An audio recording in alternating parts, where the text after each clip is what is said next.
माननीय नागरिक उड्डयन मंत्री Shri Jyotiraditya Scindia ji, secretary civil aviation Shri Rajiv Bansal ji, Jammu Kashmir के हमारे सिविल एविएशन के प्रमुख सचिव श्री आलोक कुमार जी, श्रीमती उषा पाडी जी,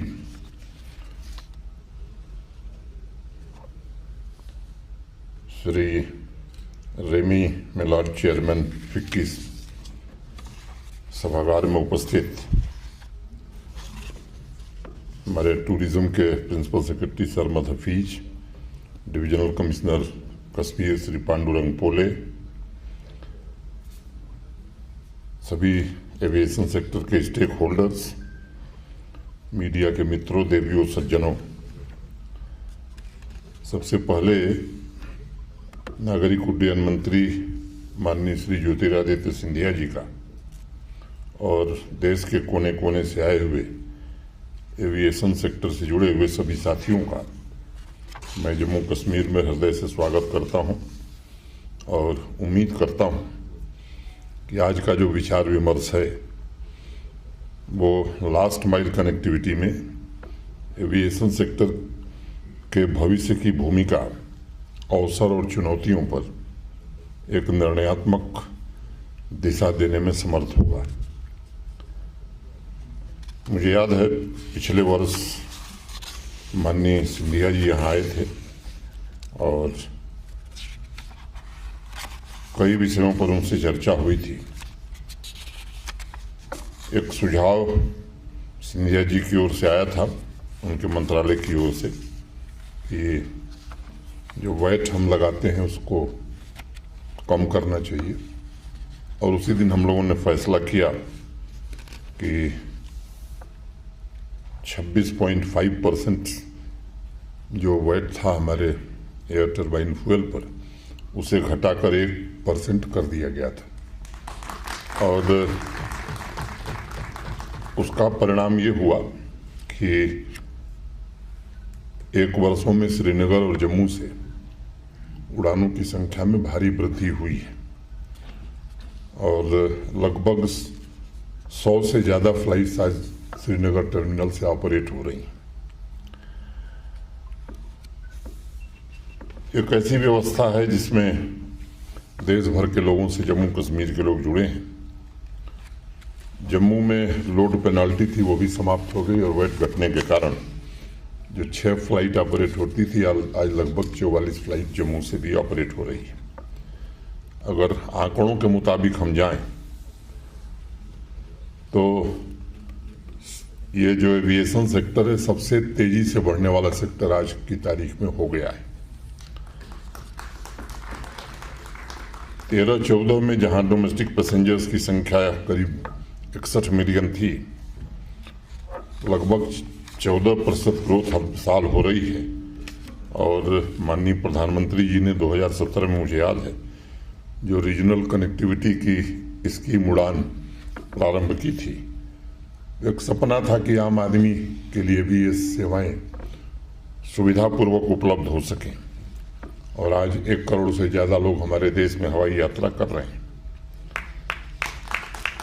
माननीय सिंधिया जी के नेतृत्व में Tier 2 और Tier 3 सिटीज़ में भी एयरपोर्ट बने, वहाँ भी सुविधाएं विकसित हों, इसका प्रयास किया जा रहा है और डिफरेंट फैसिलिटीज़ के माध्यम अगर विचार करें तो पिछले 7-8 वर्षों में देश ने काफ़ी प्रगति की है। अभी माननीय प्रधानमंत्री जी ने गति शक्ति का एक राष्ट्रीय मास्टर प्लान भी प्रारंभ किया है, जिसमें भारतमाला, सागरमाला, उड़ान, अनेक सुविधाएं और उनके बुनियादी ढांचे को समेकित ढंग से क्रियान्वित करने का विचार भारत सरकार कर रही है। मैं समझता हूं कि कनेक्टिविटी को बेहतर बनाने के लिए देश के दूर दराज इलाकों को सामाजिक आर्थिक विकास की मुख्य धारा से जोड़ने में और आम आदमी को अफोर्डेबल कनेक्टिविटी के लिए एक बेहतरीन प्रयास पिछले 7-8 वर्षों में हमारे देश में हुआ है, जो लंबे समय से अपेक्षित था। जम्मू कश्मीर में भी कनेक्टिविटी एक बड़ा इशू रहा है, लेकिन पिछले 3 वर्षों में मैं कहूं कि 5 अगस्त 2019 के बाद विशेष रूप से माननीय प्रधानमंत्री जी और भारत सरकार के कारण, चाहे वो रोड हो या रेलवे हो या एयर कनेक्टिविटी हो, हर क्षेत्र में जम्मू कश्मीर ने काफ़ी प्रगति की है। आज लगभग 1 लाख करोड़ रुपए की हाईवे और टनल की परियोजनाएं जम्मू कश्मीर में चल रही हैं। रेलवे कनेक्टिविटी की मैं बात करूं तो अगले साल कश्मीर कन्याकुमारी से जुड़ जाएगा।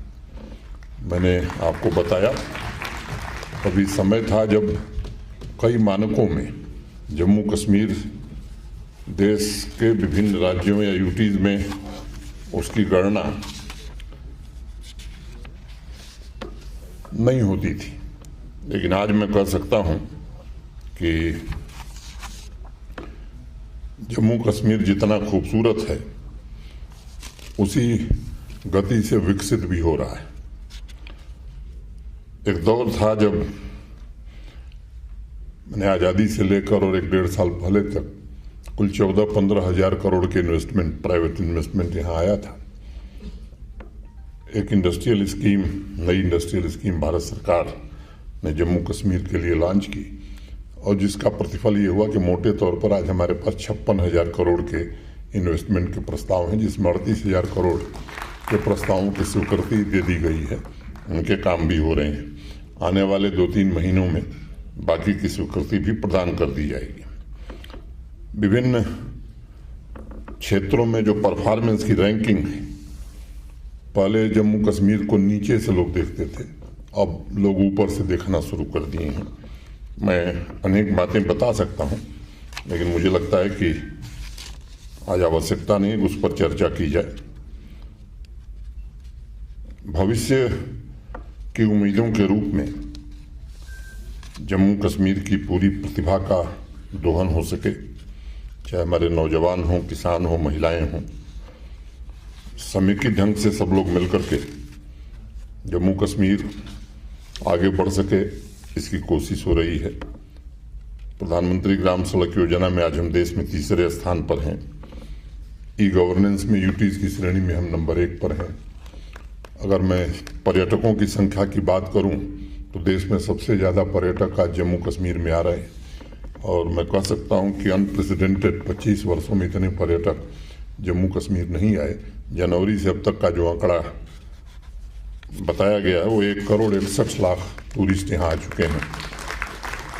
विभिन्न क्षेत्रों में बड़ा परिवर्तन हो रहा है और आज़ादी के अमृत काल खंड में जम्मू कश्मीर रिफॉर्म और तरक्की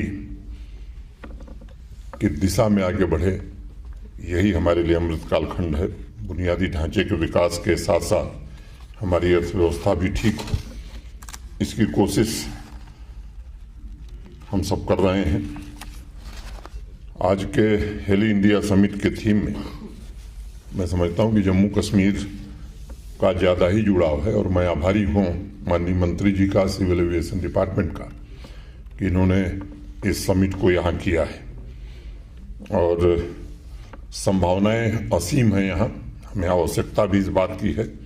6 महीने बर्फ से ढेर सारे इलाके हमारे घिरे रहते हैं। उस समय यूटी प्रशासन, होम मिनिस्ट्री के साथ मिलकर के एक सेवा चलाती है कुछ स्थानों पर। पिछली बार जब टेंडर हुआ था तो जो मैं इसलिए इस विषय को रखना चाहता हूं कि बहुत अच्छा रिस्पांस नहीं आया था। सेवा प्रदाताओं ने, सर्विस प्रोवाइडर्स ने कहा कि साहब 6 महीने ही आपके यहाँ ट्रैफिक रहता है, 6 महीने नहीं रहता है। अभी कार्यक्रम में आने के पहले मंत्री जी से चर्चा हो रही थी। अब ऐसे अनेक अनएक्सप्लोर्ड डेस्टिनेशंस टूरिज्म के हैं जहाँ पर अगर हेली सेवा शुरू होती है तो मैं सर्विस प्रोवाइडर्स को भरोसा देना चाहता हूँ कि पूरे वर्ष भर आपको ट्रैफिक मिलेगा। ऐसे अनेक स्थान हैं, 75 ऑफ बीट डेस्टिनेशंस हमने सेलेक्ट किए थे, उसमें कई डेवलप कर दिए गए। आज दिन भर की चर्चा में एक ठीक रास्ता आप सब निकाल सकेंगे और मैं उम्मीद करता हूं कि आज का जो आज की जो चर्चा होगी उससे आने वाले दिनों में जम्मू कश्मीर में अच्छी हेली सर्विस हम शुरू कर सकेंगे।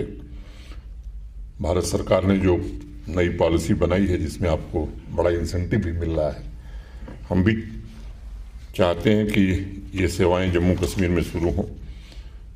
इमरजेंसी सेवा के लिए तो हम हेली सेवाएं शुरू कर रहे हैं, लेकिन टूरिज्म के लिए हेली सेवा जम्मू कश्मीर के लिए आवश्यक है। और आंकड़े इसीलिए मैंने बताए कि सर्विस प्रोवाइडर्स इस बात को समझ सके कि यहाँ पोटेंशियल कितना है। बाकी जम्मू कश्मीर प्रशासन की तरफ से जो भी सुविधाएं आपको उपलब्ध करानी होगी, हम आपको भरोसा देते हैं कि जम्मू कश्मीर प्रशासन पूरी तरह से आपकी हर व्यवस्था, हर सुविधा के लिए हर प्रकार का काम करेगा। इसलिए इंडस्ट्री कैप्टन्स जो यहाँ हैं उनसे मेरा अनुरोध है कि इस खूबसूरत यूनियन टेरिटरी में बिजनेस की संभावनाओं को देखते हुए इसे हकीकत में कैसे तब्दील किया जाए, इस अभियान में आप पार्टनर बनिए। जम्मू कश्मीर आज विकास के नए शिखर की ओर बढ़ रहा है और इस विकास यात्रा में आप सबकी सक्रिय भागीदारी मुझे लगता है कि हमारी नई पीढ़ी को जोश भी भरेगी और संकल्प के साथ प्रेरित भी करेगी। एक बार पुनः मैं आप सभी को इस समिट की सफलता के लिए शुभकामनाएं देता हूं और मैं उम्मीद करता हूं कि दिन भर की सार्थक चर्चा के बाद जम्मू कश्मीर में ये सेवा ठीक गति से आने वाले समय में चल सकेगी। बहुत बहुत धन्यवाद। नमस्कार। जय भारत।